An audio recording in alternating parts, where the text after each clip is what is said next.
Full తేడా అండి అన్నాడంట. ఫుల్ తేడా అండి అంటే ఈయన తడుముకోకుండా అడిగాడంట, మరి మంచోళ్ళు ఎవరు బాబు అన్నాడంట. మంచోళ్ళు ఎవరు ఒకడిని చూపించున్నా. బైబిల్ గ్రంథం అబద్ధం కాదు. నీతిమంతుడు లేడు ఒక్కడును, ఏ భేదము లేదు, అందరూ పాపము చేసి దేవుడు అనుగ్రహించు మహిమను పొందలేకపోతున్నారని 2 వచనాలు దేవుని వాక్యం స్పష్టంగా ఉంటే, ఆయన నీతిమంతుడు కాదు, ఈయన పరిశుద్ధుడు కాదు, ఆయన తేడా ఈయన తేడా అంటావు.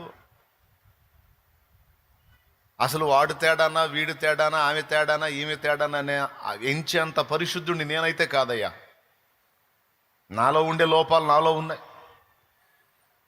కాబట్టి వాళ్ళ పాపాలు వీళ్ళ పాపాలు ఎంచడం ఎందుకు? నన్ను ఏదో ఆయన కృపతో కరుణించి ఆయన రక్తంతో కడిగి పరిశుద్ధపరిచి నిలబెట్టాడు. లేకపోతే నేను అందరికంటే తేడా అన్నాడు. అప్పుడు వీడికి సౌండ్ ఆగిపోయింది.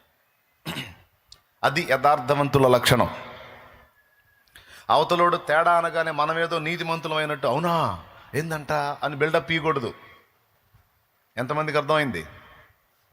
అవతలోడు తేడా అనగానే అవునా నాకు తెలియదే ఆహా అని నీతిమంతుడా నువ్వు చెవినివ్వాల్సిన అవసరంలే. వాళ్ళు తేడా ఇలా తేడా ముందు నేనే అనుకునే వ్యక్తి యథార్థవంతుడు. తన లోపాలెంచక ఎదుటి వాళ్లలో రంధ్రాన్వేషణ చేసేవాడు వేషధారి. ఒకటి అయిపోయింది. రెండవది, కడుపులో అవతలి వాడిని ఇరికిద్దామని మనసులో పెట్టుకొని ఏదో తెలియనట్టు అమాయకత్వాన్ని నటించి అడుగుతారు చూడు, అది కూడా వేషధారణే. దేవునికి స్తోత్రం. యేసు ప్రభు దగ్గరికి వచ్చి అట్లాగనే అడిగారు, బోధకుడా నీవు సత్యబోధకుడివి, మోమాటము లేనివాడివి, దేవుని సత్య మార్గాన్ని యథార్థంగా బోధించేవాడివి అని మేము ఎరుగుదుము. అయితే మాకు డౌట్ ఉంది, కైసరుకు పన్నిచ్చుట న్యాయమా కాదా అని అడిగితే ఆయన అక్కడ వాడాడు రెండో మాట, వేషధారులారా నన్ను ఎందుకు శోధిస్తున్నారా? అందరినీ పరీక్షించాల్సింది నేను రా బాబు, మీరు నన్ను టెస్ట్ చేస్తే ఎట్లా అని రోక చూపించమని ఈ రోక మీద ఉన్నటువంటి పై విలాసము పై వ్రాత ఎవరివి? విలాపం అంటే ఏడుపులే, విలాసం అంటే సైన్. ఎవరివి అంటే కైసరికి అండి, దేవునికి అండి. కొండ్ర వేషధారులారని పోయాడు. స్తోత్రం.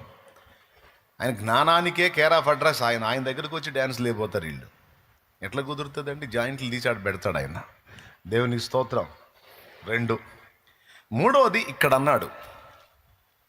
ఇక్కడ ఏమన్నాడంటే, పారంపర్యాచారాలని హైలైట్ చేసుకుని దేవుడు చెప్పినటువంటి నీతి నియమాలని, ప్రేమని పక్కన పెడితే అలా చేసేవాళ్ళను సైతము వ్యర్థముగా ఆరాధించే వాళ్ళు వేషధారులు అన్నాడు. అందుకు ఈ మాట పట్టుకున్నా. 3 రకాలుగా వేషధారులు మనకు కనపడతారు. ఇంకా కొన్ని వెరైటీస్ ఉన్నాయి. జస్ట్ మచ్చుతునగలాగా ఒక 3 రకాలు చెప్పా. స్తోత్రం. 3 రకాలు. మొట్టమొదటి రకం ఎవరో చెప్పండి, మీరు చెప్పాలి అందరూ. వేషధారులు నంబర్ 1,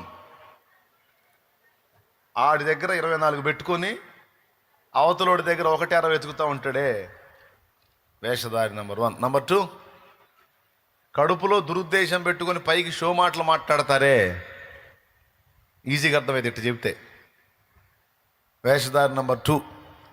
మూడవది, ఆచారాలని హైలైట్ చేసి దేవుడిచ్చినటువంటి నీతి నియమాలను తృణీకరించేటువంటి వాళ్ళు, దేవుడు చెప్పినటువంటి ప్రేమ, కనికరం, జాలి మొదలైన వాటిని తిరస్కరించే వాళ్ళు వేషధారులు. చేతులు కడుక్కోకుండా తింటున్నారేంటి మీ శిష్యులు అనుకుంటూ వచ్చారు పరిశుద్ధులు. చేతులు కడుక్కోకుండా తింటున్నారేందని.